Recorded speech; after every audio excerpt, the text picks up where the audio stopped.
I am Ed. I'm here and calling this the Kemimoto Bed Mod.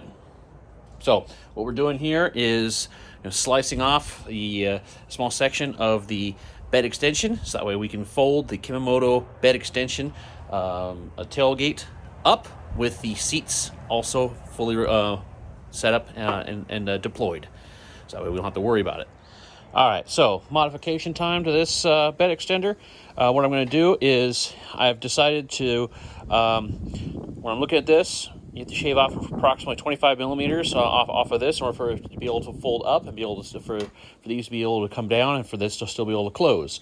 The alternative is I cut a notch that's approximately 5 millimeters wide by 105 millimeters long on both sides on the bed itself, which I do not want to do. I do not want to modify the machine to make the bed extender work. I'd rather modify the bed extender.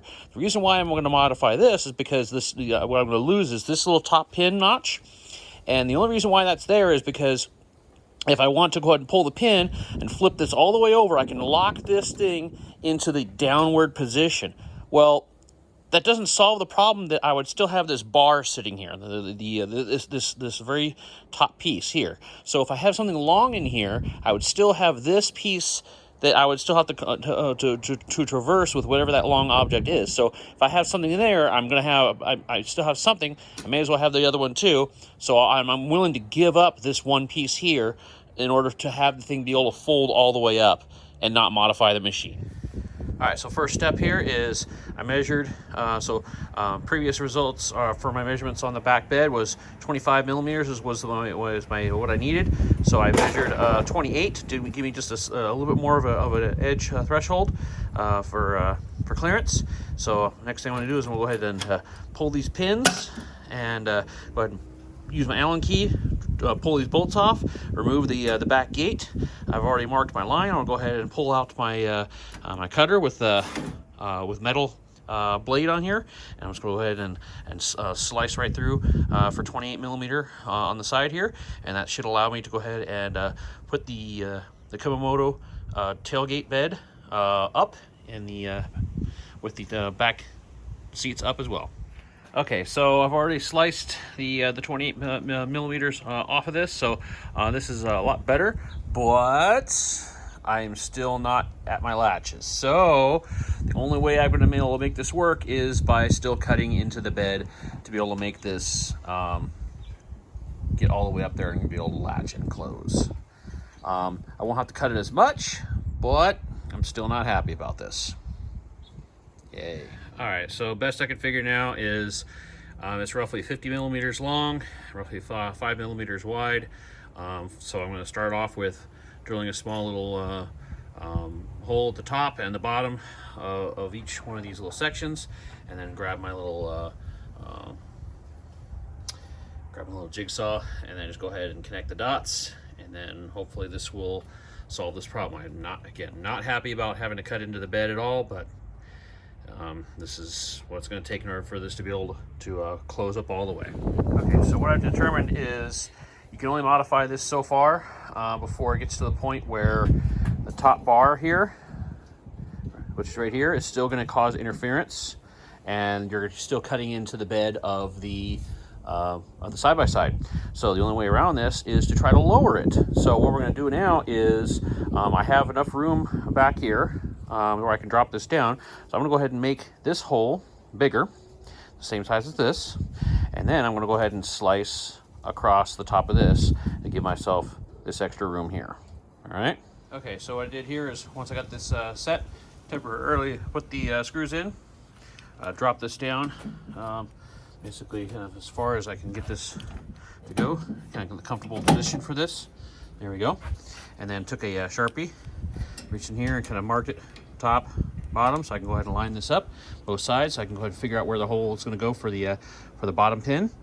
And then I can go ahead and take this back out. You can see where that is, and that's where I'm going to go ahead and drill the center of that for the lock pin for the down position. And then I also need to figure out the one for the up position.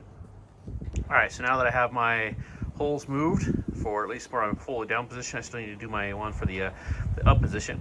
But my new cut line is going to be flush with the for the rest of the frame. So it's just going to go straight across right here, and that should give me plenty of room to be able to fold this all the way up. Okay, so I want to go ahead and show that I did get to an end result that I wanted to. It didn't exactly get there in the exact path that I wanted, but so the tailgate is up with the Kemimoto bed extender attached, and it is all the way up with the seats fully back and everything like that. And it's also pretty stable. It doesn't seem to want to. It doesn't want to rattle us around as much as when it was down. It's also not going to be floppy and everything like that as well when we're on the trail, because if you hit a hard bump, this thing goes clunk. And so, but I do want to show what the mods did look like. So I'm going to pop these and then bring these down. So again, I had to slice flush. I still need to go ahead and probably take a file and kind of remove some of these burrs from the slicing process, and then re-drill the holes for this, so that way this will line up. Right. Same thing for the other side. Okay. But and then I still had to cut into the bed a bit. Again, still not totally happy with the fact that I had to modify the machine in order to be able to make an accessory work. But ultimately, this also does not affect the structure of the machine, because of the fact that there is the metal plates right here that's part of the structure. So all we were really doing is we're just modifying just the plastic that sits behind this, which is sitting right in here. So you have the metal that's being secured by these bolts and everything like that. So all you're doing is just allowing just a tiny little bit to kind of protrude into the plastic right there. So if I am going to be storing a bunch of stuff here in the bed, think manure or trees or logs stuff or whatever, I'm probably going to want to put a mat down anyways in order to keep all the junk out of the crevices, because ultimately the bed is not waterproof regardless. So having a small little line cut in the back of this, it's basically the same as not having a waterproof bed. So ultimately, this was quite a bit of a curse session to be able to modify, keep slicing, into the frame of this thing, and we'll be able to modify it, cutting, and drilling holes, so we'll be able to move the back rail, the part of the bed itself, to make all this work. And then try to adjust it and tweak it, and then cutting holes in the back of the unit, just so that way I can get everything to work. But ultimately,